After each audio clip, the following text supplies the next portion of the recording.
What's going on, everyone? Appreciate you checking out this episode of the Nickla Group podcast. In this episode, unfortunately, we had some issues with our camera up front. So when you hop into the video, we're going to start, right into the talk about business. But we had Chad Crile with Fairway Home Mortgage on the show. The first 10 minutes got unfortunately, we had technical difficulties, so we lost the video and the audio on that. So we missed the part with Chad's story and who he is and what he's about. So I just kind of wanted to preface that real quick, and then we'll get you into the actual show. So Chad Crile is a mortgage lender here with Fairway Home Mortgage here in Crown Point. They got offices in Crown Point and in Valparaiso. Chad has been in the business now for over 5 years. And so Chad, basically, he now runs a team, and their team helped service over 400 clients last year in 2021 alone. And they do a lot of business here in the residential space in Northwest Indiana. We shared a little bit about how Chad and I met. I went to high school with Chad's wife, Jamie. One day, Chad and I met at Baja's restaurant in Winfield, had a conversation about real estate. A few months later, Chad then got into the business, the mortgage side. So, just as far as their background and who he is, Chad's a father, a husband, a local business owner, and a great loan officer here. And they run, their team is the Crile crew, or the Crile team with Fairway Home Mortgage. They've been doing it now, over 5 years. And so Chad comes in on the show to talk about interest rates, what's happening.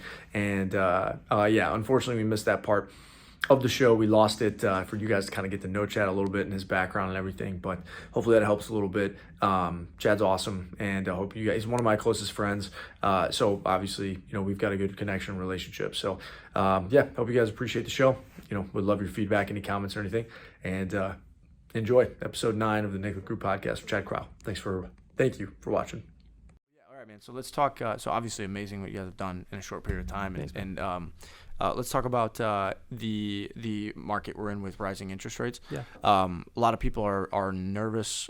Some people afraid of what's happening, concerned. A lot of fear, right? Sure. So let's start talking to the rising interest rate. Environment that we're in. So from your perspective, with interest rates going up, what we're seeing, what do you have to say what's your response to that? And let's talk a little bit about the market. Yeah, so I think I want to preface and just kind of like paint a picture real quick before we dive in. I think, everyone keeps saying the word crash, or I'm going to wait for the crash, I'm going to, whatever. Back in 08, and I obviously wasn't in this space back in 08, still in high school at the time. But the market crashed because loan officers were giving a loan to anyone that had a pulse. You could make $4,000 a month, and they would give you a mortgage for a $4,000 mortgage. It's like, well, how are you going to pay utilities? How are you going to buy groceries? How are you going to, they would just give a loan for whatever someone wanted. Mm-hmm. They didn't verify anything. They didn't verify money in the bank or income, or they literally took someone's word for it. So someone could say, hey, I make 10 grand a month. And they're like, okay, cool, 10 grand. And there you go. Here's your loan.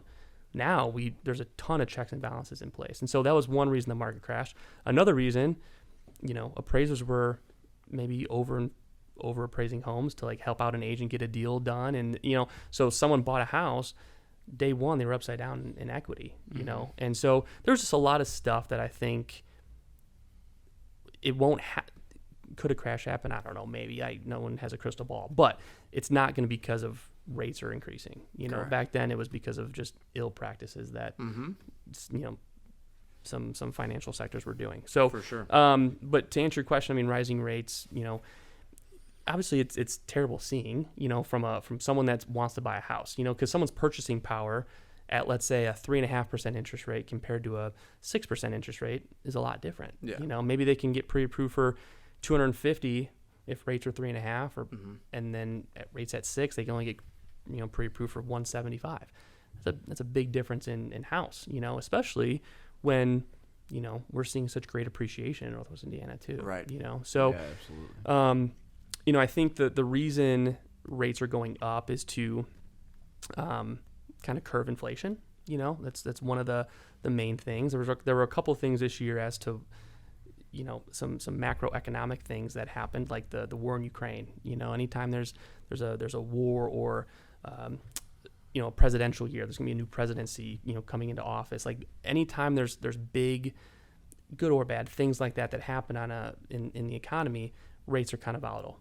On top of inflation, on top of all these different things, that's why rates are kind of going up from a 10,000 foot view currently. And do you see it as a bad thing? Is it bad or is it good? What is it? I think I'm indifferent to it. I mean, like the emotional side of me is like my heart hurts for anyone that wants to buy a home right now because it's a lot harder. Right. But is it? I guess I'm just indifferent. I think from a macroeconomic level, it's probably good. We're trying to get to a healthier point of where our economy is, and when you compare to let's go back 2 years, COVID, people were unemployed. There was no vaccine for COVID, right? And I'm not going to get political at all, but like, rates were so low to try to stimulate the economy the last couple of years. Fast forward, okay, well, people are back to work now. There's a vaccine. There's so that alone is another reason rates have gone back up to a normal level. When you look at historically, I mean, in the 80s there were 12%, 14% interest rates. Yep. Now a brand new home in the 80s might have been $70,000. Like it's all relative, but what was the minimum wage in the 80s? It wasn't what it is now. So I think we just need to keep our eye on how great of an asset real estate is and not let rates dictate us maybe waiting or us I think that now, again, back to what I just said, it does limit your purchasing power a little bit, but I think now is the time we're going to have to be creative in, is there a debt we can pay off? Like maybe you have a car payment that is $300 a month that you owe $3,000 on. Well, if you pay that off, well, now even though rates have gone up, I can probably pre-approve you maybe for $250 again. Right. So like I think it's just changing the conversation to no longer be, the last 2 years have been very easy because rates have been so low. Now it's going to be harder having deeper conversations, getting ahead of it, being proactive with how to set myself up to be ready to buy a house if that's something I want to do in 6, 9, 12 months, whenever that time is. So. Yeah. And go ahead. I was just going to point out that like the last couple of years having rates so low, like that definitely drove up like appreciation and like at a record level, prices just getting driven up left and right. And I just don't think that would be sustainable over a long period of time to see another year like that. The people that it's hard for them to purchase a house now because rates are a little bit higher, it would be significantly harder if we had another year of like 20% appreciation. Correct. And then rates come up after that. So, I feel like it is harder, but like you said, like now it's just a time of like what plan do we have to put in place so that way you are able to buy a house in the future. Correct. Yeah, I think it's important too that people realize the perspective of 3% interest rates that they are historical lows, right? Correct. There's nothing historically even close to that number. So they're an outlier for sure. And because we're used to that because we followed a housing crisis and then as the market started to tick up, then we went into 2020 and everything with COVID and all that happened. Yep. So all of those things stimulated the Fed, and again, we don't need to get too boring, but that lowering rates causes people to spend money. Correct. So we come out of a housing crisis, lower them so people spend more money. We go into a pandemic, lower them so people spend money. So if you look at historically, and this is a graphic that we could throw up, if you look at from the 70s until now, this is by far the lowest period of time, right? The Fed wants interest rates as close to 6% as possible for what they refer to as a healthy number. So with interest rates being so low, we are just used to it. Correct. We're used to them being that low. So we see anything different and it scares the crap out of us. But we're used to rates being that low, but now so what are some things that people can do as far as like because there's options, right? And some people, I've had conversations with people recently, like, oh, you're going to start seeing adjustable rate mortgages come in.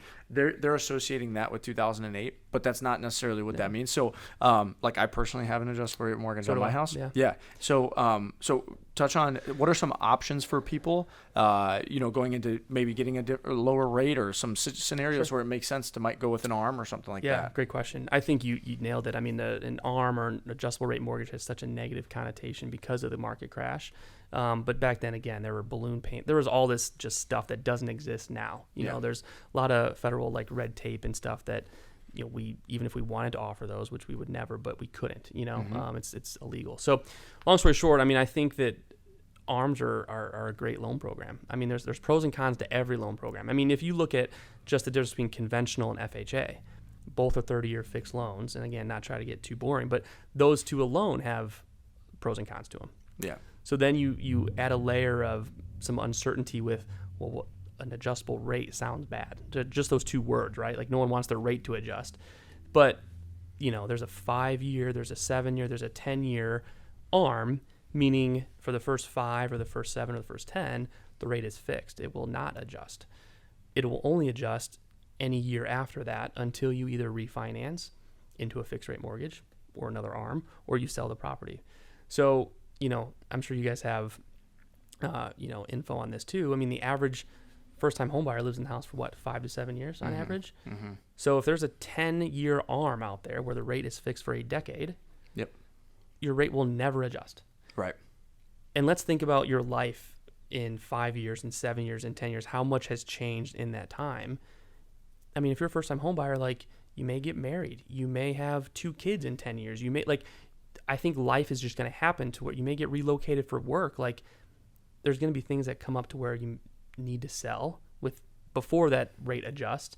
And it's not a bad thing. So the big positive with an ARM is usually the interest rate, and again, I'm not quoting rates, but 0.5% lower on an ARM compared to a 30-year fix. So, it gets that payment down, as long as you're going to live there for less than 5, 7, or 10 years. Right. Right. And again, you can always refinance too, like I said, in 7 years, a lot can happen. A new presidency can come in. Usually rates in the markets get volatile. That's probably a pretty good time to maybe refi. If you think you're going to stay in the home for a longer period of time, you can always get out of an ARM. Right.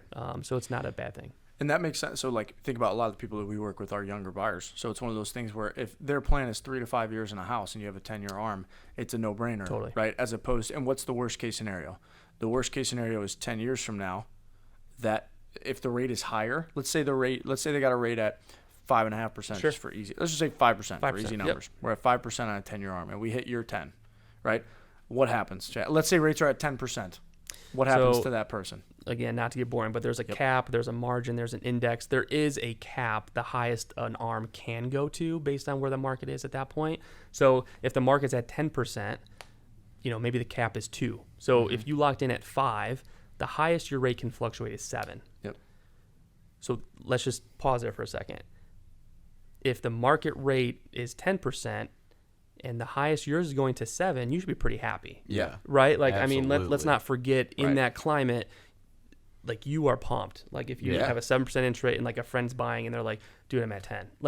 So now the inverse is also true. Let's say rates are 3.5%, 4% in year 10 and you don't refi or do anything and your rate goes up to 7. Well, that's probably not the best financial decision or move there, but refi. Shame on us shame on me if I didn't do my job to reach out to you proactively and say, hey, I see this is coming up. It's almost going to fluctuate. Right. Where are you at? Let's check in, and kind of do, put our finger on the pulse a little bit. And what do you want to do? Options for people. Totally. Yeah. And I'm sure over 10 years that their home's appreciated and they can sell for a pretty penny and all those different things. But, worst case scenario to your point, there is the max it can fluctuate to every year. Yeah. So a great option to get a lower interest rate is look at an adjustable rate mortgage 100%. For a 5 or 7 or 10 year, depending on what. Totally. And the lower the year, the lower the rate, right? So a 5 year, you're going to have a little bit lower, but it's not really worth anything. It. Yeah, maybe 1/8%. I mean, it's not going to be anything drastic. So I'm a big fan of 7 because it's kind of in the middle of the two, But again, it's really based on that person's where they are in life and case by case, And loan officers should be having deeper conversations with their clients instead of just putting them into the best rate out there. Yeah. The best rate doesn't always mean the best rate. There's so much more than just rate when you're talking about a lot of people overpay for a low rate because, and again we can talk about that. I mean that actually rolls really good into points. In this current market, is the conversation about points more prevalent than it was 10 months ago? I think so. Yeah, explain what points is. Yeah, for someone that's to a good point. So points are it's an amount of money that you can pay at closing. It's added to your cash to close to buy down your interest rate. So if someone's doing an ARM or a 30-year fixed loan, let's say the current market rate is 5.75.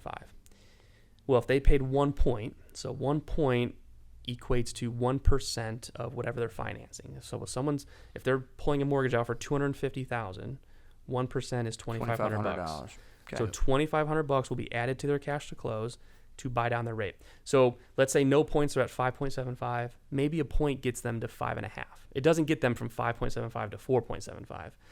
Maybe it gets them to 5.5. Well, the payment may be $40 lower at that point, at the lower rate. So then you got to do some math. You got, okay, it's going to cost you $2,500. I'm going to say $40 a month. Yeah. When's my break-even point? If it's year 5 or 6, am I going to be there for 5 or 6 years? If the answer is no, I feel like I'm going to leave or move or whatever in 3. Well, you technically overpaid for that lower rate. You didn't reap the benefits of paying points. There's a lot of lenders out there that they charge people astronomical amounts of money for points just to advertise a really low rate, but it's not in your financial interest if you don't live there long enough. A long time makes sense. So if you're somebody who's looking to buy in this market and you see that there's a super low rate compared to all the other places you've been quoted, it may be worth it to look at like what they're saying your cash to close is going to be, because chances are there could be points factored into that. I'm a big fan of looking at the cash to close. Yeah, because it's a good piece of advice. That's good short end clip. all be all. That is really comparing apples to apples. Yeah. If someone's putting this 5% down here, 5% down there, then the cash to close should be within a few $100s of each other, right? Yeah. I mean, there's other fees and title fees and whatever. Of course. But I mean, if one cash to close is $10,000 higher, that's a dead giveaway. Up. That's a dead giveaway. Yeah. So, but yeah. Yep. Yeah. So those are two conversations we're having a lot. Like, hey, do points make sense? Are you risk averse, or are you open to an ARM? Mm-hmm. Just again, trying to think differently outside the box a little bit this year and trying to help our clients to get the lowest payment and rate as possible. Yeah. So I mean, there's just things that people need to like understand in this period of time too. I mean, we first off, this is good for the economy. Think about from the perspective of year over year last year, the values nationally grew by home values appreciated by over 18% last year. Wow. Okay, the average for last historical average is 3.6%. So the average house, the value of the house increased over 6 times what it has historically. Wow. Now, that's just 20 to 21. If you think about 19 to 20, it was another, I think, 15%. So if you take the last 2 years, right, the average home appreciated by over 15, 16, 17%. The answer to that is not sustainable. Nothing about that is sustainable. No. That means if you give it 5 years, your $200,000 house now is going to be, it's not even going to be affordable for somebody, right? So what this means is by interest rates rising, that should slow down the appreciation. Now, something to keep in mind is we keep up with some of the best places to learn from when it comes to market information, market data. And if you study the experts, this is not me saying this, these are the experts saying this. And we could share some of this content. I think it'd be good for some short clips too when we start plugging some stuff, specifically Instagram stuff. But if you look at, so specifically I'm looking at some of these just to kind of jog my memory. So first off, let's talk about the change of pricing, right? So if we look at, 18% appreciation year over year, right? If rates are going up to, let's say 5, 6, even plus, they are going to adjust with people's affordability, right? That's what's caused, with rates so low, people were buying on payment, right? Meaning, what's the payment? Great, I don't care the price. What's my payment? Great, I don't care the price. What's my payment? That's why you saw 40,000, 50,000, 100,000 over asking and people losing because it didn't matter. So what we're going to see is a more normalized response to some properties. We've had some properties that we've seen go on the market that before would list and get multiple offers and get a bunch of activity, and now with rates going up, it's slowed that down a little bit. Sure. Good.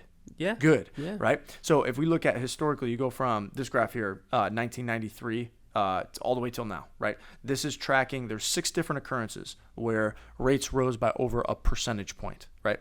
And if you look at home appreciation in all 6 of those occurrences, so between 93 to, this was between 2013, every single one of those times where rates went over a percentage point higher, homes appreciated by an average of 8%. So even though rates went up in those 6 periods of times, 8%, okay? Now that's just one aspect. So what's going to happen to values? People saying, well, I'm going to wait because values are going to go down. No, they're not. Sure. And the reason is because, let me tell you, we have 4.5 times as many houses there's 4.5 times more homes that were on the market at that period of time than there are right now. Sure. Buyer demand is still very high. Seller demand is still very low. People are not listing homes for sale to keep up with the demand for buyers in the market. So we would need 4.5 times the amount of homes to come on the market to even meet when these periods were at, and they went up 8%. Yeah. Okay, so that's number one. And then we talk about inflation. We don't gotta get too boring here. Sure. But you factor the inflation side of it. That basically just means these properties are gonna appreciate more, right? Freddie Mac says that for every 1% an interest rate goes up, you usually lose about 4% of appreciation. So if we had 18% appreciation last year, and we go up 2 percentage points in interest rate, you can see that go from 18 to 10. Yeah. Still not bad. Super happy with that. Not bad, right? Yeah. So factor that. Now, what we do see a negative result of is with the total number of actual transactions.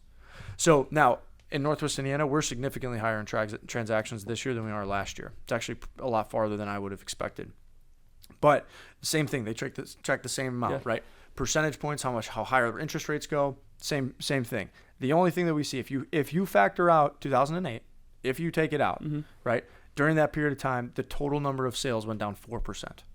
So if we do 100,000 deals, right, they're going to go from 100,000 deals to 96,000 deals. Not groundbreaking. Sure. The only time that it was bigger was 2008. It was 14% down. Yeah. Which we alluded to again, why that was. We are not in a 2008. Sure. Yeah. So these are all things to keep in mind. I mean, the fact that houses still appreciate when interest rates go up. We're in a period of time where 40% of the money in this country has been printed in the last 24 months, meaning that's inflation. Can you say that again? 40% of the money that has been printed in this country was printed in the last 24 months. So what does that mean? That means to wrap your head around that. That means we have 3 phones right here, right? Imagine if we made 2.5 more phones. My phone is not nearly as valuable as it was before, right? I got 1 bottle. We just printed 2 more bottles, made another bottle. This bottle was 1 of 1.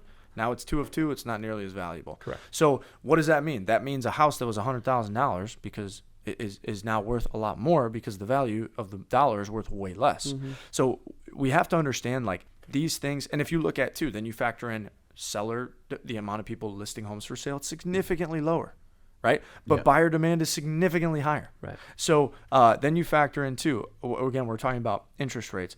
The best way to hedge, right? Meaning to protect yourself against inflation is to own real estate. So when money is being printed more than it's ever been before, there's never a better time to own and buy more real estate. Because what happens is when money is printed and values continue to go up, the values of homes go up higher more because they're printing more money. Sure. So all of that being said, I want to preface this finish this with, this is not because it's our jobs. We're not saying this because it's our jobs. Sure. I am personally buying real estate. Yeah. I looked at a house this morning. I looked at an office building this week. I ran numbers. I was up last night looking at 2 other apartment buildings. I'm buying real estate because when things are like this, if you listen to the episode with Al Perez from last week, listen to that guy. Yeah. He's got 300 apartment units in 7 months. He flips 200 houses a year. He knows a lot more about the market than we do. Listen to that guy. Why is he buying a lot of real estate? Why are the wealthiest people in the world buying real estate? And think about this from a small perspective. As somebody that you just want to own your own home, if you look at, and again, we should show this graphic, but inflation, 2021 inflation was registered at 6.8%. Homes appreciated 18%. So if the value of the dollar went down 7%, but the value of homes went up 18%. There's an 11%, 11 to 12% gap there that you just appreciated. Correct. So with rates going up, we saw 18% appreciation. I hope we see more of a 9, 6, 5, a healthy number. And in the expert's opinion, that's what we're going to see. I think the big thing we all need to get a little better at is looking at a mortgage as a wealth tool and not I got to pay the mortgage the first of every month, blah. It's not a negative thing. It's a long-term vehicle for you to, again, build equity and wealth through, I think, 100%. I think people just look at, well, if my mortgage on this house is $1,500, 2 years ago it would have been $1,000. Maybe true because rates were so low, but you just waiting and not purchasing and starting, you're missing out on equity. How much did we hear that 24 months ago? I'm going to wait. Yeah. Right. Those people literally lost tens of thousands, if not hundreds of thousands, depending on the value of their home. And even in Northwest Indiana too, and we touched on this a little bit, but all the millennials coming into the market, buying a first home, that's huge. And us being so close to Chicago. Everyone coming over the border. border. I mean, there's people that live here that commute there all the time for work. And I feel like we are just in a very healthy kind of micro community here being so close to Chicago that if rates go up, are we going to feel it? Yeah, but not as much as maybe a California or the coast. So it's just, again, don't wait. I'd say just jump in, man. Yeah. And just when you brought up that people are saying that they're going to wait for the crash for the last 24 months, I mean, one thing to consider is those same people that I talk to now are saying that they don't want to buy because interest rates are, quote, air quotes, high. Yeah. And one thing that I like to just challenge their perspective on is like how much of your rent is interest? Mm-hmm. How much are you paying down of your principal? None. It's not your principal. You're paying down somebody else's. It's 100% interest. So that's just one thing to, if I could just shift somebody's mind to a little paradigm shift to think that, maybe it is worthwhile to make the right steps to purchase. What's the only thing you can get back from renting? Your security deposit, right? Yeah. Is that $1,000? So, I mean, but if you buy a house and then sell it 5 years later, you can make 50, 75, 100 grand. I mean, and we'll think about this. Landlords, what happens to rents in a time like this? Prices of homes are going up. They go up. Interest rates are going up. The cost for those landlords to own those properties is higher. So what do? They charge the landlord rent, more. Yeah. Where else do you have to rent around here? In good old Northwest Indiana that doesn't really love rental properties, what do you got? Not much. No. So what are those rents are only going to go up, right? So I couldn't agree with that more. Now we need more better properties to rent in Northwest Indiana for sure. There's some markets that are doing better than others, but that makes it tough for the renter. There's something else. When I want to go back to the Indiana thing. Yeah. So, all right, if you look, you hear about it everywhere in the last, since the pandemic, right? People moving, leaving. A lot of people are still working remote. A lot of people are going back. But if you factor in, what are the areas that people are talking about? What are the areas people are leaving? What areas are people leaving? The big ones. Pick me. L.A., New York. L.A., New York. Those are the two biggest ones, right? Mm-hmm. Those are the two main ones being talked about. Okay, so you got L.A. and New York on the coasts. Where are they going? Florida, Texas, Nevada, Arizona, right? Those are the main areas you hear about. Okay, there's right correlation in the middle, there. Right in the middle, there's another city called Chicago, which we are the only part of Indiana that's on that time zone, and the only part of Indiana that commutes there to works there, and we're all this is part of Chicago. Period. Yeah. Chicagoland area. Are people leaving that city as well? Yeah, young people are going there. About 90,000, I think. A lot of people. Where are they going? Well, they're probably either, if they're old enough, they're retiring, moving somewhere warm. Sure. If not, a lot of those younger people that are around our age are looking for a good place to raise kids, go to school, and still access their job in Chicago because of the pay. Yeah. So I was talking to some people yesterday. Both of their headquarters for their companies are in Chicago. One of them now goes 2 days a week. Do you think the person who lived in Illinois, who before would have to live in Naperville and spend $12,000 in taxes and still get the same amount of time to get there, and still pay more in housing value, would rather live in Indiana, still have just as good of schools, and only have to go to their work twice a week? A third of taxes, too. Exactly. Mm-hmm. Yeah. So you factor all those things. What's the only area that's not being talked about where people are leaving one of those big cities and moving to? Mm-hmm. Right here. It's right here. It's Wisconsin. Those are really the only two areas because no one's really talking about where people from Chicago are moving to. And I don't necessarily foresee that slowing down. And our experience has been, it's great people. They're working people that have kids, they have families, they want a good school district, a safe place to live, and they'll invest in their areas. And they will, and so I just don't foresee that slowing down. I don't think our prices are going to go down. And if things get bad in Illinois, where are they going to go? They're coming here. More people are going to come here. Yeah. So we're always going to be healthy. Yeah. Another thing is a lot of like the old timers in the region will hate that Illinois folks are moving over here, but the people that I've worked with that have moved here from Illinois really value what's great about this area, and they want to protect it. Yeah. They don't want it to turn into what they are leaving, right? So to say. Sure. So I think that's another paradigm shift that needs to for happen sure. as well. I totally agree. It's people that have the very similar values and principles to Northwest Indiana, and they're just don't want to pay as much money in taxes for not seeing anything from it. Mm-hmm. Exactly. Yeah. You know what I mean? And rightfully so. And you can still get a great area, safe areas. So that being the case, we have that kind of protection from a market perspective as well. So, I think we covered a lot. Was there anything else here that we wanted to touch on? Anything else you want to touch on, Chad? No, I think we hit a lot of good stuff. For sure. I mean, ultimately, just have to understand that this is a period of time where just because rates are going up, we have seen 2 years of complete unnormalcy. Correct. This has not been normal at all. Houses are not supposed to get 20 offers and go $80,000 over asking price. Right. That's not what's supposed to happen. So this is a way to get closer to a more normal market. And even with that happening, there's still not enough new construction being built to supply. Yeah. There's still not enough homes available. All of those things factoring, still going to be a seller's market. Sure. But rates are going to be higher, ultimately allowing for some more normalcy. And actually, I do want to touch on one more thing. I think this year is going to be the year of just like, again, thinking differently and kind of outside the box a little bit. If you're maybe discouraged that you can't qualify for what you want to, and with home prices going up and rates going up, and that is a reality, right? Like I get that. My heart, breaks for you. With that being said, I would say, look at your finances. Can you cut anywhere? Like if you have a $500 car payment, do you need a $500 car payment? What about a $350? Like that's another extra $150. And the mortgage side of things, every $1,000, it changes your payment about $5 a month. So if I, as a loan officer, have an extra $150 to work with in someone's budget, I can pre-approve them for $50,000 more, $60,000 more. So like, big difference. Huge. Pay off debt. I know it's hard to save up, and it is hard to buy a house. I get it. I guess the message I want to just scream from the rooftops here is just start the conversation now. Like just ask. Like if you're not ready right this second, that's okay. But like, what if I tell you you're ready in 2 months where you don't think you're ready for another year, and so you just kind of like disqualify yourself? Like maybe you're closer than you think. Oh, I don't have an 800 credit score, I can't buy. That's okay, So I think that's kind of one thing I just want to end with is look at your finances. Is there anywhere you can cut? Don't be afraid to proactively reach out for questions, and let's just start the conversation.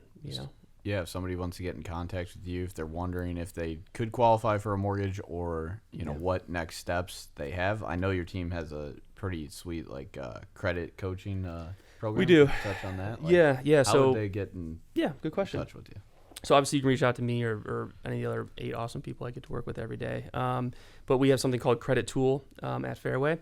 And so it's a dedicated kind of just arm of Fairway that helps people raise their credit score. So they'll be able to tell you, hey, a lot of people too think like, oh, I need to pay off all my debt for my score to go up. You may only need to pay off a credit card. So again, don't just think you have to pay off everything when in reality it could just be $700 of a lower credit card balance and your score jumps 30 points and you qualify. Like it's that simple. So just ask. But we have someone that follows up, or a team that follows up monthly, and just make sure you're sticking on track to doing the things you need to do, because it is hard when hey, you got to pay off this and that and that. It's discouraging, Absolutely. But I think you just take it step by step, and eventually you're going to buy a house. If you're really determined to, it's like losing weight, like everyone wants to lose some weight, right? But you got to eat right. You got to go to the gym. You got to it's not just like you want it and you get it. So if you want to buy a house, you're going to have to cut some areas in your spending and, save more and pay off debt instead of going out and spending it on who knows what, Yeah. So, yeah. Well, where can we find you guys? How So, can we follow you? Yep. So, my cell phone number is 219-775-4579. There is a Fairway Crile Crew Facebook page. And Instagram as well. Yep. Like I said, office is right here on the square, downtown Crown Point, right next to Square Roots. It's bad we share a wall with that place, but good in Talk some about regards. losing weight. Yeah, right. No Little kidding. smash chicky sandwich. And then office is downtown Valpo on Lincoln Way, across from Fluid Coffee as well. So Another just favorite spot. type in Crile Crew to any social media, you'll find us. So. Cool. Thank you, brother. Thanks Yeah, for having me, man. appreciate Thank you. Thank you guys for watching.